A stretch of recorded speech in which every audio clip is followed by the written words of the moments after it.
L'heure est grave. La maladie de Soro Guillaume et Alassane Dramane Ouattara font trembler la Côte d'Ivoire actuellement. Regardons la vidéo. Pour Yaka, la famille, l'heure est grave. L'heure est très très grave, la famille. La famille, je vous dis qu'aujourd'hui où je vous parle, vraiment, ça ne va pas pour papa n'a conseil. Il est gravement malade actuellement où je vous parle. Il a fait appel au Prado pour lui dire que vraiment qu'il ne se sent pas, qu'il est gravement malade. D'après c'est dit qu'il a UC. Mais je vous avais dit ici, j'espère qu'il y a au moins beaucoup d'abonnés qui sont sur mon compte ici, qui me suivent depuis très longtemps. Je vous avais dit ici que ceux-là, ils vont tourner, ils vont finir par s'incliner. Je vous avais dit ici. Mais vous avez cru que peut-être qu'on vient sur les réseaux pour venir vous mentir, pour venir faire de la propagande. Non. Nous, on voit loin. On voit très très loin la famille. Aujourd'hui, papa n'a conseillé, papa n'a maître à genoux n'a conseillé. Aujourd'hui, souffre d'une maladie très très grave. Je vous dis bien. Donc, il ne voulait pas donner sa position au Prado parce qu'il a peur. Malgré la Niamey là. Si vraiment, la manière que les gens font croire aux gens que non, Ouattara est méchant là. Si vraiment Ouattara était méchant là. C'est pas où il se trouve là que Ouattara ne peut pas le trouver là-bas pour faire ce qu'il a fait. Mais je vous dis que Ouattara l'a beaucoup aimé. Mais c'est lui qui nous avait dit ici qu'il allait mettre Ouattara en genoux pour lui donner des conseils. J'espère que vous vous rappelez de ça. Parce que ce serait l'histoire dans notre tête jusqu'à la mort. On ne va jamais oublier ça. Donc actuellement, papa n'a conseillé est malade. Soro Kigbafouri actuellement ne se sent pas. Mais vous voyez les blogueurs salauds qui sortaient pour insulter Ouattara là. Est-ce qu'ils sortent pour venir parler de ça? Ils s'en foutent de Soro Diom aujourd'hui. Ils l'ont jeté. Parce que le monsieur n'a plus d'argent pour leur donner. Donc ils l'ont jeté même. Je vous dis. Aujourd'hui où je vous parle là, ils ont jeté Soro Diom. Parce qu'on ne les paye plus. Il n'y a pas d'argent pour leur donner. Donc qu'est-ce qu'ils font? Qu'est-ce qu'ils font ces gens-là? Aujourd'hui, ils ne parlent plus de Soro Diom. Ils ont oublié même Soro Kigbafouri actuellement. C'est-à-dire que Gbagbo maintenant, ils sont à se concentrer. Parce que papa n'a l'argent, les envoie un peu pour messieurs.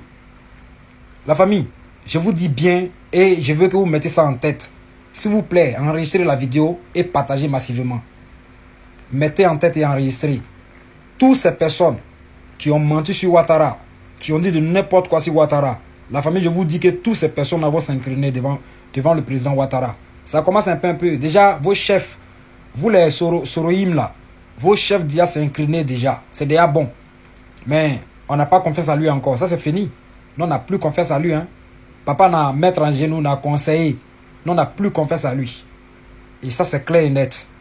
Donc, Prado dit à Tiani, ok, vérifie tout ce qui va être l'argent pour pouvoir prendre soin de lui là. Vous me faites savoir pour que je puisse envoyer cet argent là pour le soigner. Voilà. Au fait là, vous ne comprenez pas quelque chose. Le monsieur là, il est tellement béni. Il dit bien, quand tu es trop béni et quand tu as trop de chance là, tu n'as pas des gens qui t'aiment beaucoup. Je ne sais pas si vous avez fait la remarque. Quand tu es bon, quand tu es honnête, tu es direct, tu voles pas. Je vous jure que il y a des gens qui vont se mettre contre toi. Parce que pourquoi toi tu leur bloques la route? Et pourtant, eux aussi veulent voler, mettre beaucoup d'argent sur leur compte. Mais aujourd'hui, je vous dis que Soro est tombé. Donc les Soroïm là, il n'y a personne maintenant qui parle de ça. Ils s'inclinent actuellement. Oh, ça va prendre. L'affaire des écoutes téléphoniques a échoué.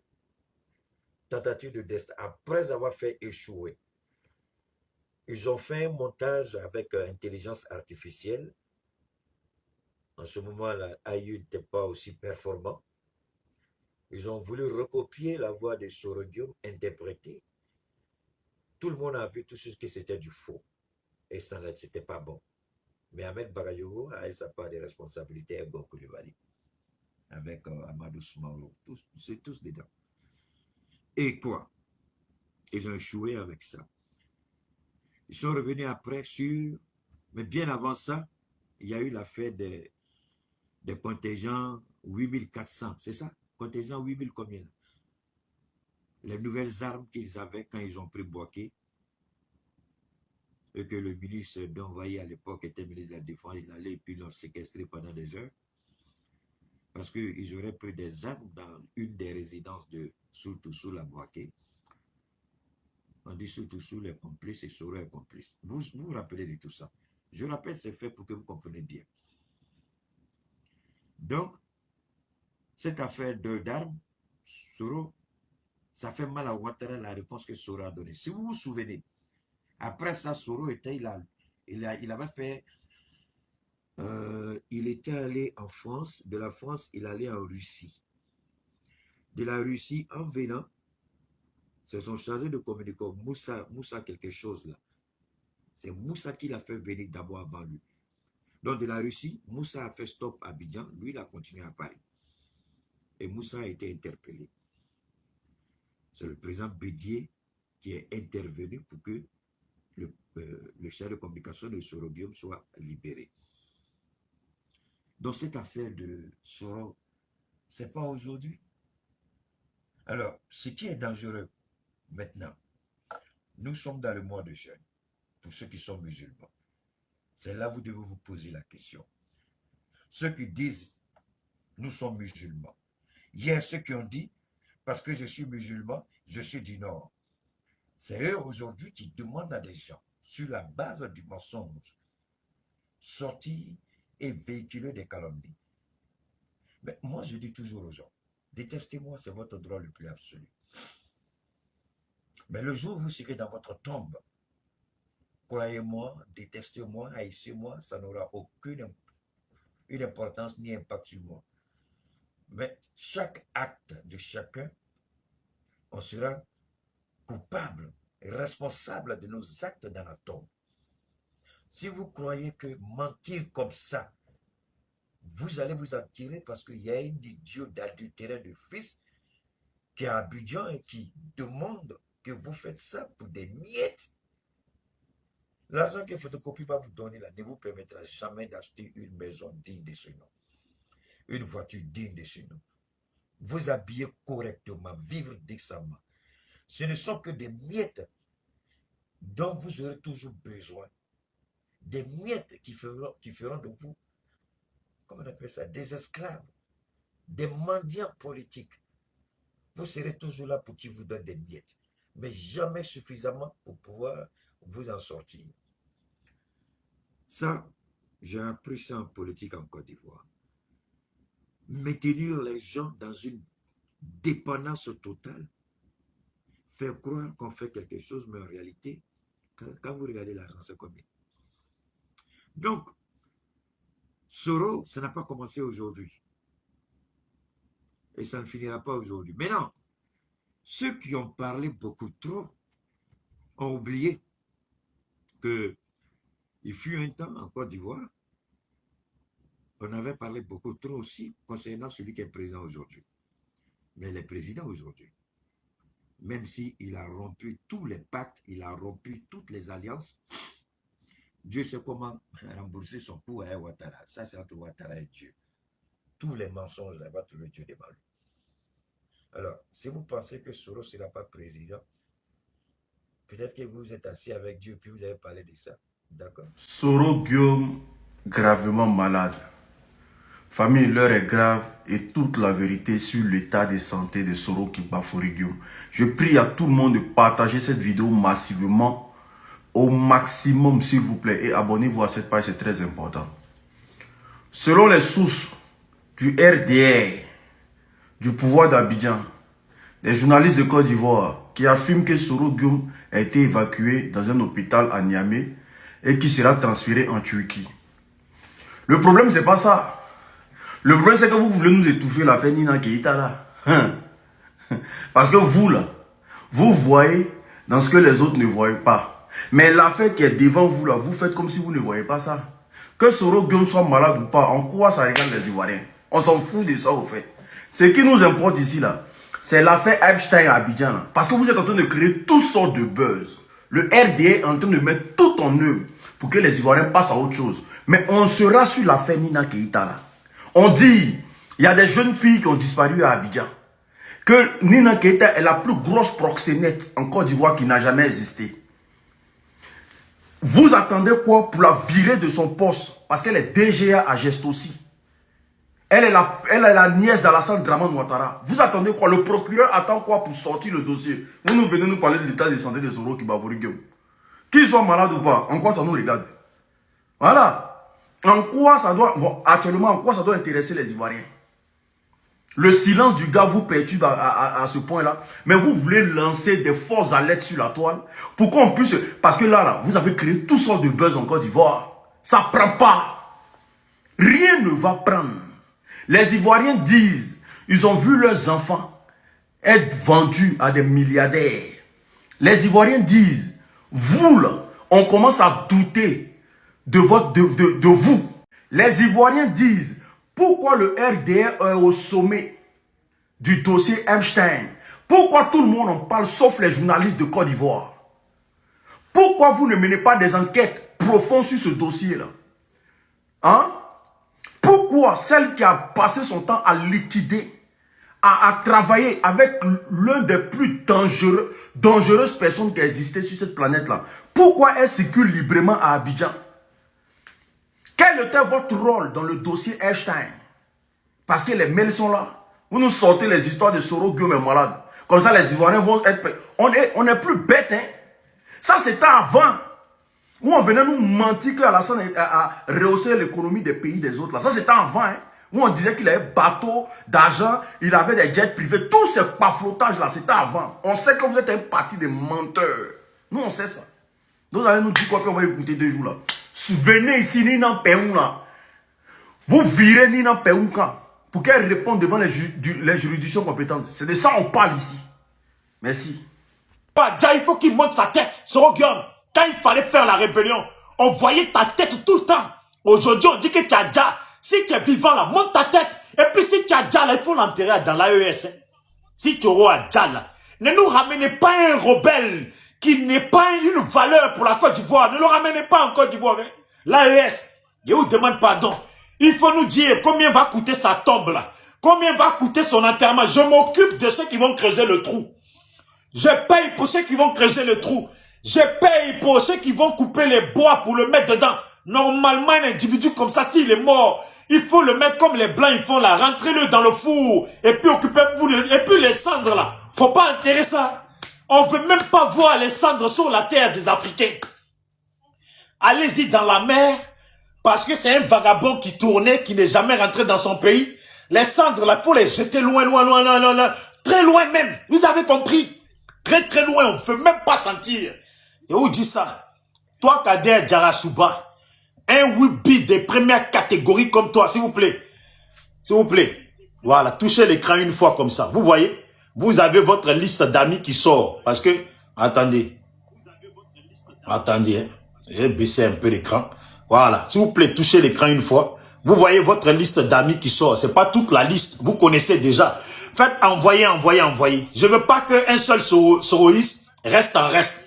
S'il vous plaît, pardonnez. Pardonnez. Vous, la tête consciente que Soro a déjà les Ivoiriens là. Pardonnez, faut partager. Vous qui n'en avez rien à foutre si Soro Djaou Djapa là. S'il vous plaît, partagez. Je vous montre. Touchez une fois l'écran. Voilà, ça sort là. Et puis faites envoyer, envoyer. Vous êtes 322 personnes. Si chacun fait ça là, on arrive vite fait à 1000 partages en 2-2 pour être sûr que tous les porte-paroles de Soro sont sur ce panel. Pour être sûr que tous les guignols de Soro, à part Crespo que je mets de côté, et puis quelques-uns, y compris Patromba que je mets de côté, et quelques-uns que je respecte, mais sinon, tous les guignols là qui viennent ici, on dit que Soro Guillaume a déjà dans l'AES, c'est ça l'information. Et c'est ça l'information. On Soro Guillaume a déjà dans l'AES. Il n'y a pas longtemps les soroïstes, voici le parcours politique, la façon dont les soroïstes ont toujours fait la politique. C'est de nous annoncer que Ouattara a déjà. Oui, on ne voit plus Ouattara, on ne voit plus Ouattara, il a déjà. Les gens de Gbagbo, c'est pareil. Ouattara est sorti. Un temps, ils nous ont même dit que Gbagbo a déjà. Et puis Gbagbo est sorti. Parce que quand tu n'as pas déjà, on te voit. Ils ont annoncé que Chérif Ousmane ici a déjà. Oui, Chérif Ousmane, il a déjà. Oui, il a déjà, il n'est plus là. Matin, midi, soir. Si vous êtes garçon, montrez-nous la photo. Dites-lui qu'il sort. Chérif Ousmane, il était obligé de sortir. On nous a dit Qu'on connaît Zakaria Adja, on est Zakaria Adja, il est mort là-bas, il a déjà là-bas, il a déjà passé, il est sorti. S'il avait déjà, ça allait faire notre joie. Mais à chaque fois qu'ils ont parlé, les gens sont sortis, ça nous a découragés. Donc je dis, cette fois-ci là, quand Ahmed Bakayoko Adja, c'est encore les soroïstes qui ont annoncé. Quand Ouattao Adja, c'est encore les soroïstes. Quand Gon Coulibaly Adja, c'est encore les soroïstes. C'est toujours les soroïstes. À votre tour, votre squelette qui est dans l'AES, il faut sortir cette squelette. Ce jasseur des Ivoiriens, ce mogol tueur là, il faut le sortir. Dites-lui qu'il sort. Il va montrer sa fraise. Lui qui devait mettre Ouattara à genoux, qui nous a menti ici. Ce jasseur, ce criminel malhonnête, il faut qu'il sorte sa fraise. Est-ce que vous me comprenez? Toi, Kader Djarasouba, s'il vous plaît. On est à 400 et quelques partages. Ceux qui viennent d'arriver là, s'il vous plaît, touchez l'écran. Voilà, touchez l'écran une fois. Voilà, vous voyez. Et puis faites envoyer, pardonner. Pardonnez à Abodji, pardonnez. Arrêtez la sorcellerie. Pardonnez. Je vais vous faire écouter un homme qui se pense être bientôt le futur grand politicien de la Côte d'Ivoire. Comme si la Côte d'Ivoire avait besoin des Wibi qui se font prendre en levrette, qui ont le boda ouvert comme ça. Comme si la Côte d'Ivoire n'en avait pas marre des Wibi qui ont le boda ouvert comme ça. Comme si la Côte d'Ivoire n'était pas rassasiée de ces Wibi là. Au panel. Mais attendez, je vais faire écouter sa voix, que sa voix, pour que vous allez voir. Qui connaît Madame Dogfire? Qui a vu ce film de Madame Dogfire? Qui a vu qui connaît Madame Sarfati? Qui connaît Madame Sarfati? Madame Sarfati, c'est ce Kader. Ces gens de garçons qui ont la voix des gonzesses, qui veulent dans nous, dans notre nation où il y a les hommes, où il y a les hommes de caractère et des femmes de caractère.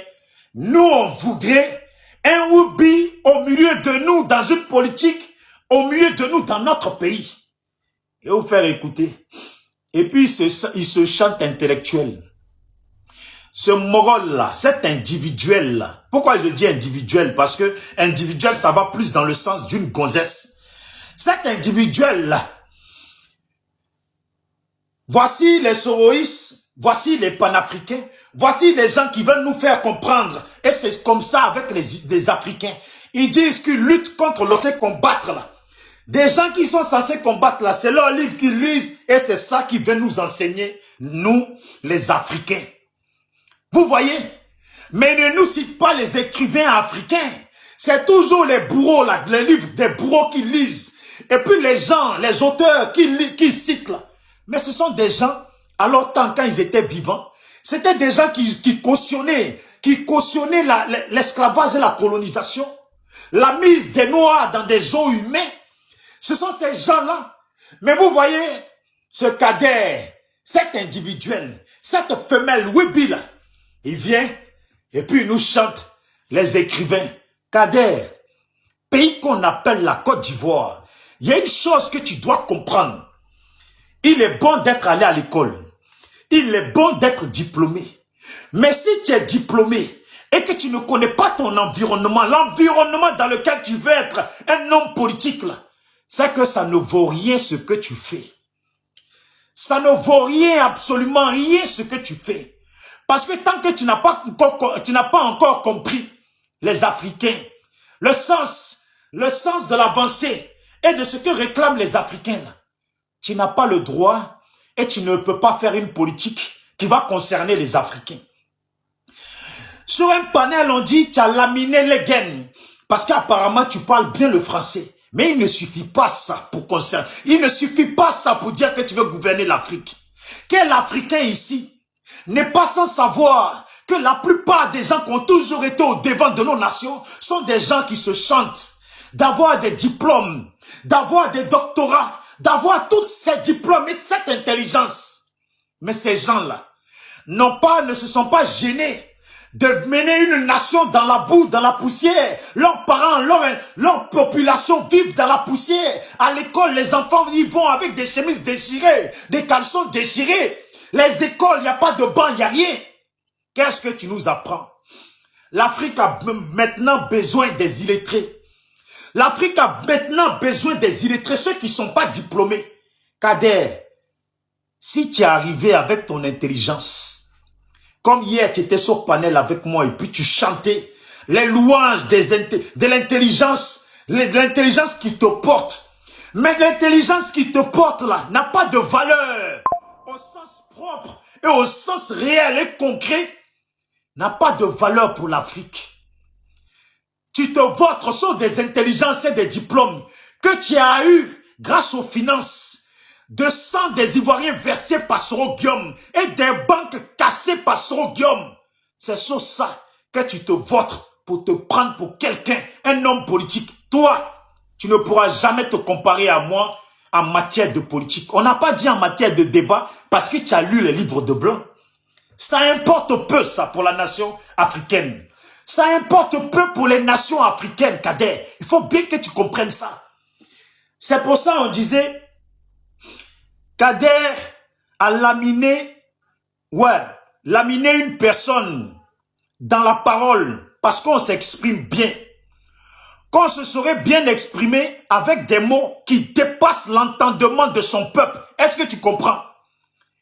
Laminer une personne dans la parole parce qu'on s'exprime, qu'on se serait bien exprimé avec des mots qui dépassent l'entendement de sa population ou de sa nation est égal à 0 plus, est égal à 0 plus 0 qui fait 0. Tu as compris? Quand tu viens sur des panels et puis tu nous rabâches des grands mots en français, les lourds mots en français, que tu n'es même pas sûr que les gens qui t'accompagnent dans le GPS comprennent le sens et tu n'es même pas sûr, on va même pas dire, là, cette fois-ci, on rajoute pas, tu n'es pas sûr. C'est que toi-même, tu es conscient que les mots que tu prononces, ceux qui sont sur panel là, c'est pas garanti qu'ils les comprennent. Alors, chez Soro, là-bas, à Ferké, combien de Ferkéens comprennent le sens des mots que tu prononces? Parce que toi qui combats, vous qui venez pour combattre l'Occident, vous vous battez pour maîtriser les mots des dictionnaires des Occidentaux. Et vous venez vous vautrer pour faire concurrence avec vos parents. Quand tu fais concurrence avec moi en matière de paroles du dictionnaire, est-ce que tu es conscient qu'à Ferké, là, il y a des illettrés là-bas? Est-ce que tu es conscient qu'à Odjéné, là, il y a des illettrés? Est-ce que tu es conscient que la plupart des Africains qui sont allés à l'école, là, beaucoup ont fait que CP1, beaucoup ont arrêté en CM2, beaucoup ont arrêté à peine au collège. Il y a maintenant même qui sont arrivés à l'université et qui sont nuls. Est-ce que tu sais au moins ce que tu veux venir gouverner? Est-ce que tu sais au moins ce que Soro veut venir gouverner? Moi, là, je vais t'apprendre la politique africaine.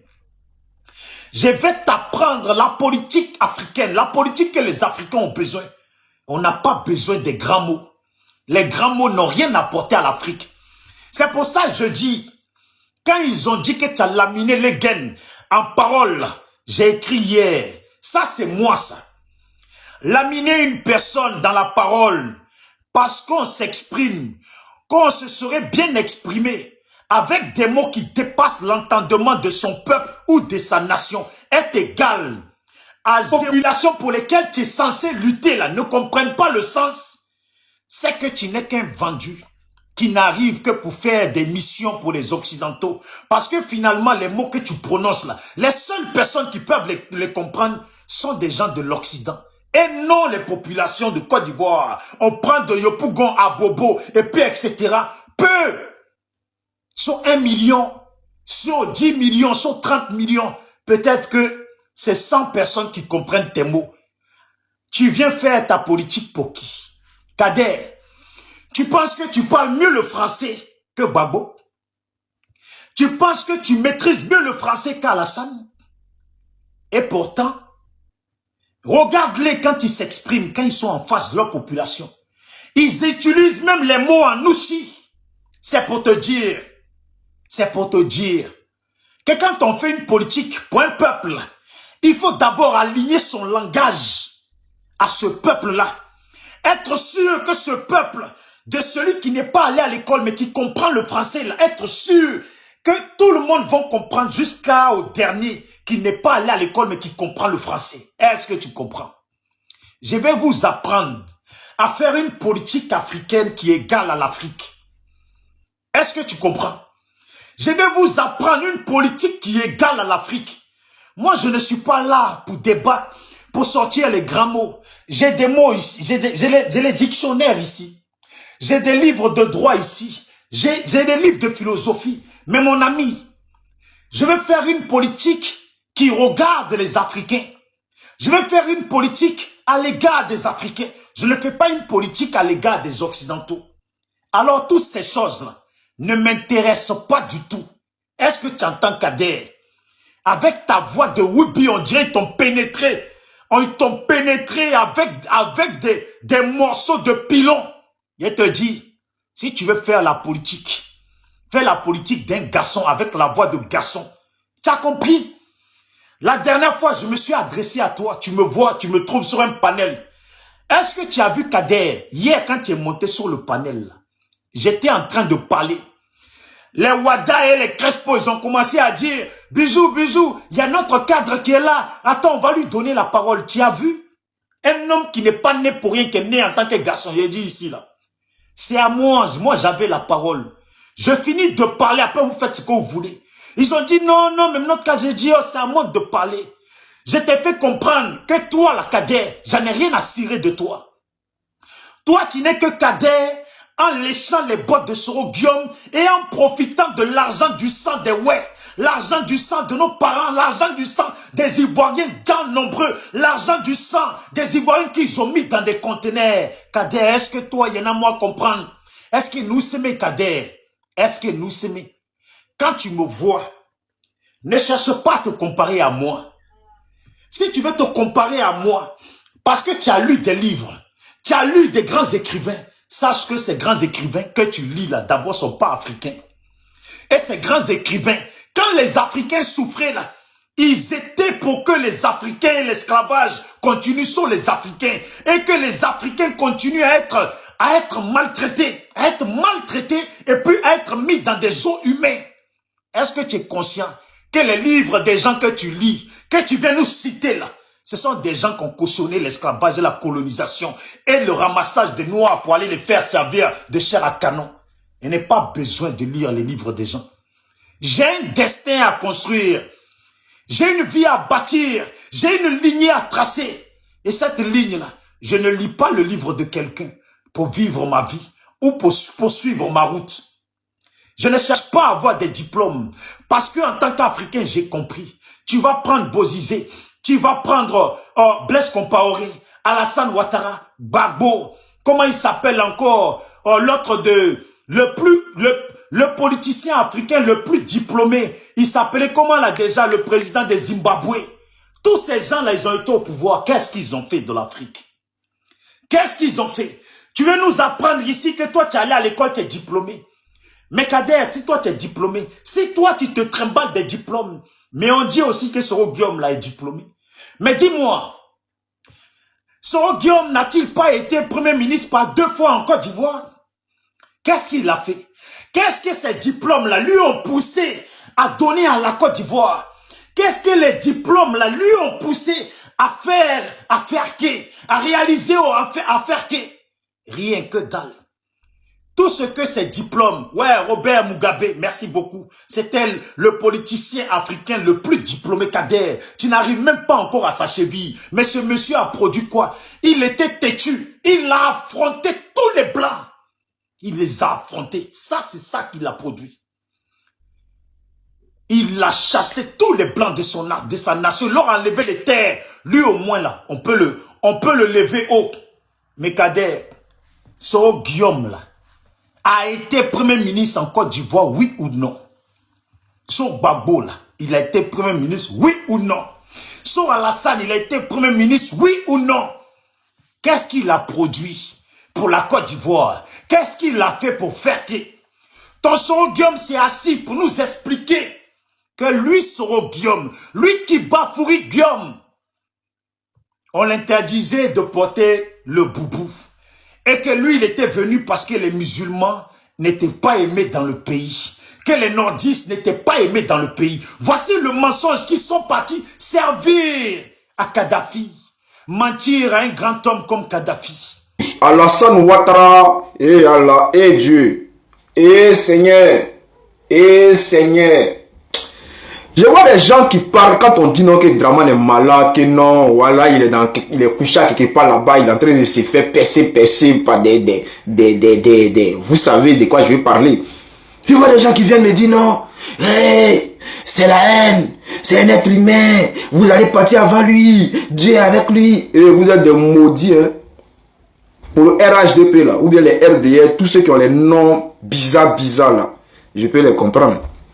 Mais quand je vois certains venir nous dire non que, ouais, moi je suis pro Gbagbo, hein, mais là, vous mentez, vous aimez trop mentir, vos mères, vos babiers, c'est-à-dire, quand tu vas te lever, tu vas venir sur ma page là, pour venir me dire non, je suis pro Gbagbo, mais ce que tu dis là, je ne suis pas d'accord avec toi, je te dis en même temps. Même si tu penses ça dans ta tête ou bien dans ton corps, ton babier, ton enfant son babier, ta maman sa babier, ton père son babier, c'est-à-dire toute ta famille, tous tes voisins, tous ceux que tu côtoies, chaque jour leur babier. Viens écrire encore sur ma page. Je n'ai aucun remords lorsque je dis que Draman Ouattara est malade, mais il est comme si. Vous parlez non, tu vas partir avant lui, mais il vous a dit que moi je suis immortel. Moi je ne suis pas immortel. Ça, je vous le dis direct. Hein. Moi, là, je ne suis pas immortel. Et c'est parce que je n'ai pas peur de Dja que je m'attaque à Draman Ouattara. Quelqu'un qui a peur de Dja, là, il ne peut jamais s'attaquer à Draman Ouattara. C'est parce que moi, là, je n'ai pas peur de Dja. Ça peut venir moi à n'importe quel moment. Donc, je m'en fous. Je suis un cabri mort. Mais Draman, là, si vous avez peur que ça arrive à Draman, là, c'est que vous êtes des maudits. Combien de personnes Draman a Dja jusqu'à aujourd'hui? Combien de personnes Draman Ouattara a Dja? Et vous allez venir nous dire non, ouais, Dieu avec lui. Dieu n'est jamais avec Draman. Vous parlez de quel Dieu même? Vous parlez de quel Dieu? Les RHDP là, je peux comprendre leurs commentaires, ils vont venir m'insulter matin, midi, soir, c'est parce qu'ils ont mal. Parce que quand je parle là, ça les pique. Donc ils ont mal. Ils ont très mal. Donc, ils sont obligés de venir m'insulter, de venir dire du n'importe quoi sur ma page. Ouais, tu es un mouton, tu es un menteur, tu es un comme ci, tu es un comme ça. J'accepte et mon cœur reste ouvert. Parce que ça, c'est le RDR. Mais en dehors du RDR, là, les babiers qui veulent se jouer des pasteurs, là. Ton pasteur Yao, toi, ta mère, ton père, vous tous vos babiers. Vos histoires, attendez, avant de continuer la vidéo, parce que je vais vous parler d'Alassane Ouattara et sa villa. Je vais demander ici aux autorités françaises d'aller perquisitionner la villa d'Alassane Ouattara qui est à Mougins, là, où il va chaque fin du mois, là, où il va là. Attendez, on va finir cette vidéo. Je parle ici au pasteur là. Vous n'avez pas dit que vous êtes trop bête dans vos têtes. Vous ne savez même pas dans cette histoire qu'on vit là, vous ne savez pas qu'il n'y a pas pitié dedans. C'est vous qui savez qu'il y a Jésus qui est là, qui nous regarde. Jésus, vous avez... Écoutez cette vidéo là, écoutez. J'explique toujours aux gens qui parlent avec beaucoup d'émotion, indignés d'ailleurs, que la religion en Chine est pourchassée, persécutée. Je leur dis laquelle? Alors ils me disent le christianisme. Je dis mais le christianisme c'est pas une religion chinoise. Le christianisme, le Christ, Jésus-Christ, cet homme si magnifique, si doux, si bon, a été envoyé en Chine dans une caisse d'opium. C'est comme ça qu'il nous est arrivé, avec le fusil d'un côté et l'opium de l'autre. Comment voulez-vous qu'on l'aime? Comment voulez-vous qu'on comprenne le christianisme? La première chose que les missionnaires faisaient quand ils étaient un peu casés, c'était durant les temps de famine et d'inondation, quand les pauvres paysans n'en pouvaient plus, de les convertir en leur donnant un bol de riz. Vous mangez, on vous baptise. Si vous ne voulez pas être baptisé, vous mangez pas. C'est ce qu'on appelait les chrétiens du riz. Comment voulez-vous qu'on aime ça? Et puis alors, ils achetaient à tour de bras des villages. L'Église catholique est devenue grand propriétaire terrien. C'est à elle qu'appartenaient à Shanghai tous les districts de prostituées. Comment voulez-vous qu'on respecte une église comme ça? Ça, c'est le christianisme. Et je ne parle pas du protestantisme, qui était tout aussi mauvais. Alors, chers frères, pour ceux qui ont compris cette histoire-là, que la dame vient de raconter là, c'est-à-dire ceux qui viennent sur ma part, qui viennent dire non, Dieu est comme si Dieu te voit, Dieu, et vos mots dire. Les chrétiens, là, je vous dis en même temps, avant d'arriver ici à faire des dramas, là, quittez ma page. Parce que vous, là, on vous a forcé à aimer Jésus. Je n'ai pas envie de rentrer dans ce débat-là. Mais vous poussez les gens à rentrer dedans. C'est-à-dire, votre histoire d'amour de Jésus qui vous pousse à venir m'attaquer sur ma page parce qu'on dit que non, Draman ne supporte pas bien, il est comme ci, il est comme ça. Et vous vous levez là, votre Dieu qu'on vous a forcé à aimer là, vos parents là, qui vous ont mis dedans là, on les a forcés à aimer Jésus, à l'adorer. Ils ont fait ça de force. Donc ça vous dit que Dieu n'a pas de pitié. Vous êtes dans l'émotion, mais Jésus là, votre Jésus là, il n'a pas de pitié. Lui, quand il est arrivé dans les pays là, on dit il venait dans des caisses de bancs, c'est-à-dire bancs, les prêtres, les pasteurs, ceux qui sont venus convertir là, et ils fumaient bancs, et buvaient n'importe comment, et quand ils venaient créer des coins de poporon, c'est-à-dire les Nina Keita Promas, voilà, les moments de Nina Keita là, ils faisaient ça. C'est comme ça qu'ils venaient convertir les gens, c'est-à-dire pendant qu'ils étaient en train de convertir les gens, et c'était les business qui étaient là. Vous n'avez rien compris encore. Donc laissez-moi rester là-bas, restez là-bas avec Jésus là, laissez-moi faire mon truc tranquille. Vos émotions là, allez-y loin avec. Donc, comme je le disais, nous savons tous ici que Nina Keita est reconnue coupable. Voilà, elle est reconnue coupable. Puis jusqu'à présent, elle est protégée par la justice ivoirienne. C'est-à-dire, la justice d'Alassane Ouattara protège Nina Keita. Nous savons tous que si c'était un Ivoirien lambda qui était trempé dans cette histoire, longtemps ils sont partis l'arrêter parce qu'en Côte d'Ivoire on sait ça. On a vu ici les gens qui ont montré l'argent, ils sont partis les arrêter. On dit non, que c'est un crime. On a vu ici les gens qui ont montré les tout sur internet, ils sont partis les attraper pour les mettre en prison. On a vu beaucoup de trucs ici. Mais pour Nina Keita, où on dit non qu'elle vend nos enfants là, elle est là pénale. Donc ça veut dire que la justice de Dramane Ouattara protège Nina Keita. Ce qui signifie qu'eux-mêmes ils sont trempés dans cette histoire. Et c'est pour cela que je dis ici, je demande ici aux autorités françaises d'aller perquisitionner la maison d'Alassane Ouattara, la villa d'Alassane Ouattara qui est à Mougien. On ne sait jamais. Parce que nos enfants, lui-même, Dramane Ouattara lui-même l'a dit, que les enfants qui disparaissent là, on va les chercher. Mais jusqu'à présent là, ceux qui ont fait ça là-haut, ceux qui ont dit qu'ils ont attrapé ces doyi, ça continue, jusqu'à présent ça continue. Voilà, ça continue. Donc qui prend nos enfants? Qu'est-ce qu'ils font avec nos enfants? Dramane Ouattara, qu'est-ce qu'il a mis dans sa villa là-bas là? Parce que Nina Keita, elle est dans le domaine, elle est professionnelle. C'est-à-dire, elle et puis Epstein, ils sont comme ça. C'est-à-dire, les deux travaillent ensemble. Les gens parlent de non, business, acheter armes, c'est doyi. C'est doyi, son para là, Nina Keita là. C'est elle qui livrait. Parce que chacun avait son poste au sein de l'entreprise de Epstein. Alors, Nina Keita, elle, son rôle, c'était de livrer. Donc, c'est lui. Epstein s'est déplacé jusqu'en aller en Côte d'Ivoire derrière Nina Keita. C'est parce qu'ils étaient proches. Et il devait avoir une confiance. Il devait avoir une confiance énorme à la personne de Nina Keita pour se déplacer jusqu'en aller en Côte d'Ivoire. Voilà, ce n'était pas juste le business parce qu'il ne faisait pas du business avec n'importe qui. Donc, c'est pour cela qu'on dit que la villa d'Alassane Ouattara où il va chaque week-end, c'est-à-dire chaque mois où il va en France, là, dans sa villa, là, il faut que les autorités françaises fassent attention pour aller vérifier dans cette villa-là. On ne sait jamais. Parce que ces gars-là, c'est-à-dire où on ne peut pas le soupçonner, c'est là il fait le travail. Donc on doit aller perquisitionner la villa d'Alassane Ouattara à Mougien. On ne sait jamais. Parce que c'est l'oncle de Nina Keita. C'est la même qui travaillait main en main avec Epstein. Donc c'est très important. En Côte d'Ivoire, les Français ne peuvent pas aller perquisitionner la maison de Nina Keita ou bien les domaines d'Alassane Ouattara. Mais en France, c'est étonnant. C'est vrai, le vieux, il est malade, c'est vrai. Mais chaque jour, chaque mois, venez en France. Il vient faire quoi? Et puis quand il vient en France, il rit, ses dents sont dehors, il est content. C'est un peu comme quand il vient, il y a quelque chose qui change.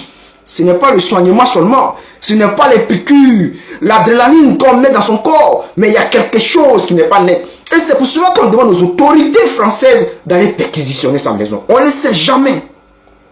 On ne sait jamais. Ce qu'il fait dans cette villa-là, les gens disent, oh, c'est en France. En France, ici, mais les gens font pire que ça. Vous voyez les maisons, quand vous arrivez dans les quartiers, les maisons fermées, comment.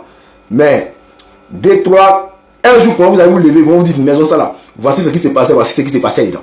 Parce que les maisons sont toujours fermées. Chacun, c'est pas comme en Côte d'Ivoire où tout le monde peut rentrer chez tout le monde. Non, ici, là, chacun dans son coin. Il y a des voisins là. Ils sont voisins comme ça. ils ne vont pas se voir pendant des mois, ou bien ils ne vont pas se dire bonjour pendant des années. Donc ici, c'est chacun dans son... Donc lui, sa villa, où ça y est là? Ce qu'il fait dedans là, il doit nous expliquer ça. Puisque c'est Nina Keita qui gère le business de Epstein. Vu que Epstein n'est plus là, est-ce qu'elle n'a pas hérité? Les gens me disent, non, tu abuses, ce que tu dis. Ce que je dis vous fait mal. C'est parce que ça vous fait mal que vos cœurs n'acceptent pas. Mais normalement, là, ton cœur, là, c'est-à-dire ce que je dis doit te faire mal, mais ton cœur doit accepter. Parce que c'est la vérité. Et tout ce que je propose simplement, c'est d'aller vérifier dans cette villa-là. Donc j'interpelle ici les autorités françaises, d'aller perquisitionner, d'aller vérifier ou bien d'ouvrir une enquête à l'encontre d'Alassane Ouattara qui a une villa. Bon, il a beaucoup de maisons en France, mais surtout à Mougin, ce qui est là-bas, là, il faut qu'ils aillent vérifier. Parce que Nina Keita était, c'est-à-dire la bras droit de Epstein en Afrique. C'est-à-dire c'est elle qui gérait tout. Vous avez vu avec ce qui s'est passé au Sénégal, Nina Keita était impliquée dans cette histoire au Sénégal avec Epstein. Donc, Nina Keita n'est pas n'importe qui. Elle n'est pas n'importe qui. Voilà, même si aujourd'hui, le business continue en Côte d'Ivoire, et on voit aujourd'hui qu'il y a les journalistes qui se sont pris en débouquet, en remontée, en remontada. Il y a des journalistes, c'est-à-dire qu'on est quoi? Lui, il est garçon, il est vilain, et puis c'est lui, on fait quoi? Daoud Doumbia Yacouba. Dès le jour là, c'est chaud sur lui. On parle de ton boda qu'il est en train de distribuer dans Bigan là. Il veut se concentrer sur Zone Presse. Zone Presse ne t'a rien fait. Tu as peur de lui? Ou bien tu penses que quoi? Tu penses que c'est nous, on est derrière Zone Presse? Ou bien tu penses que quoi? Ou bien tu penses que, comme on a dit, vous avez remarqué, comme j'ai fait la vidéo et j'ai dit que il y a un journaliste en Côte d'Ivoire qui a dénoncé, qui a expliqué ou bien qui a donné les détails de ce qui s'est passé et que je suis venu donner là. Maintenant, il veut faire croire que non, la personne qui se cache derrière la page se trouve en Côte d'Ivoire. Or, cette histoire ne date pas d'aujourd'hui, en fait, des zones presse. Zone Presse, il y a un jeune Ivoirien qui a été arrêté. On dit non, il était administrateur sur la page Zone Presse et qu'il était en Côte d'Ivoire. Donc, ils sont partis, ils l'ont arrêté. Le jeune a dit que lui, il ne publie pas sur la page et que celui qui publie, il est en Europe. Ils ont mis le gars en prison, jusqu'à présent, on ne sait pas ce qui s'est passé. Voici que Zone Presse continue de publier ces trucs et on voit ce Yacouba Doumbia là, comme on dit que c'est un distributeur automatique de Bodakrou en Côte d'Ivoire. Il se lève un matin pour dire non que oui, que celui qui est derrière Zone Presse, on le connaît. Que aujourd'hui, c'est aujourd'hui, hein, il dit aujourd'hui à midi en Côte d'Ivoire, ils vont partir l'arrêter. Et qu'ils vont, depuis qu'on a dit c'est son ami, son collègue journaliste qui a livré le papo. Le papo que nous sommes en train de casser pour dire que lui, c'est un vendeur de Bodakrou. Il veut mettre un délit si quelqu'un en Côte d'Ivoire, un journaliste en Côte d'Ivoire, pour dire non que c'est lui qui est caché derrière Zone Presse, qui distille la haine, qui prône la haine, qui fait ceci. En réalité, il pense que accuser Zone Presse, faisant passer la personne qui a donné son papo pour l'administrateur de Zone Presse et utiliser cette information-là pour aller faire arrêter la personne que lui considère comme la personne qui a donné les informations, on va faire très simple. En réalité, je suis venu casser les papos de Yacouba Doumbia pour dire que c'est un Bodakrouman et qu'il distribue son Boda troué partout à Abidjan. Alors, qu'est-ce qui se passe? Voici que ce monsieur appelé Yacouba Doumbia, celui-là qui distribue, le journaliste qui distribue son Boda en matière de messie, milieu de terrain, passe à gauche, passe à droite, passe au milieu. Ce monsieur-là veut mettre un délit ici, un journaliste en Côte d'Ivoire, faisant passer le journaliste comme celui qui est administrateur de la page qu'on appelle Zone Presse.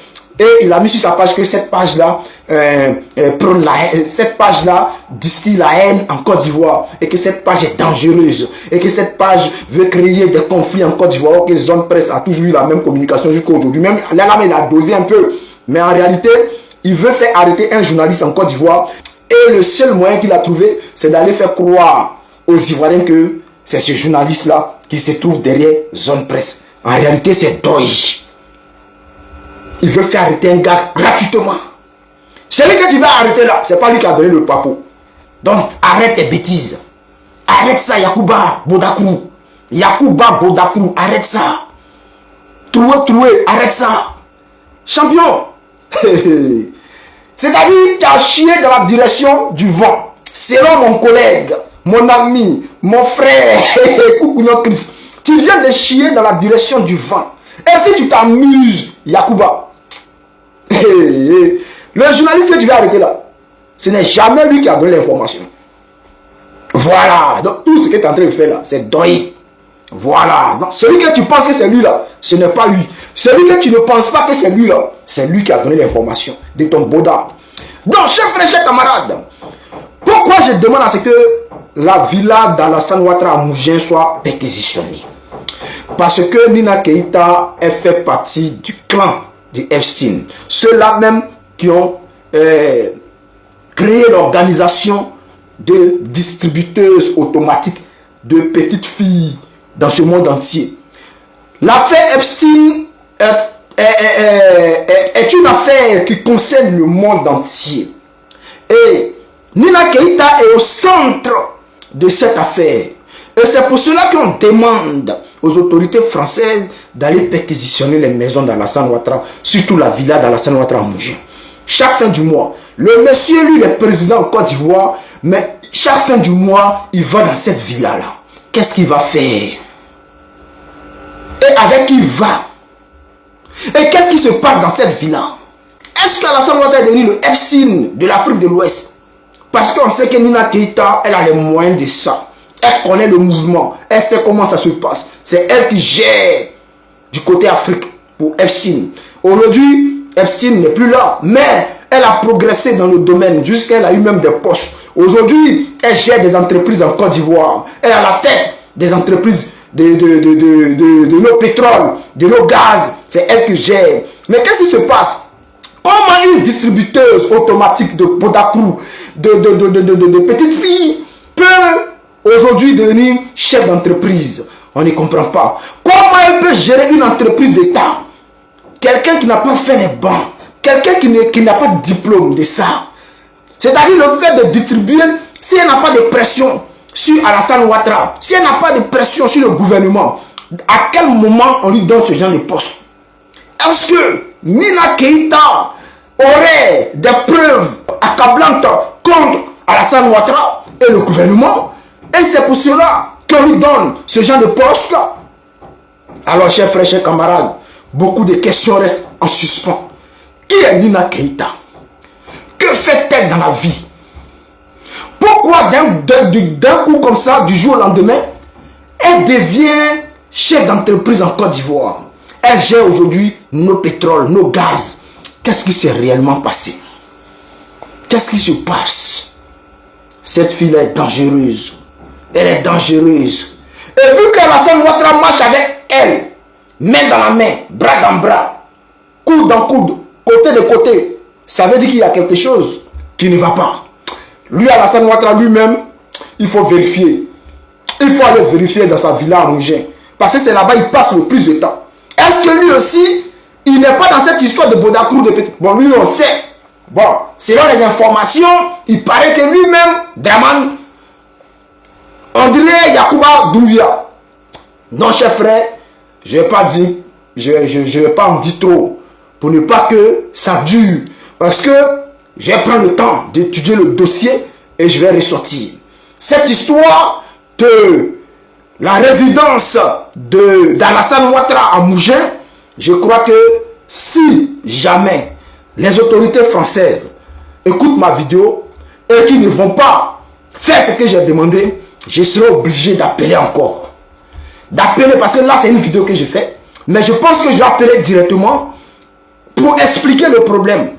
Et aller porter plainte pour dire aux autorités que cette femme est très dangereuse et que voici ce qu'elle a fait. Mais il y a une activité suspecte dans cette histoire avec son oncle. Son oncle, il est président en Côte d'Ivoire, mais chaque fin du mois, il va dans sa villa à Mougins.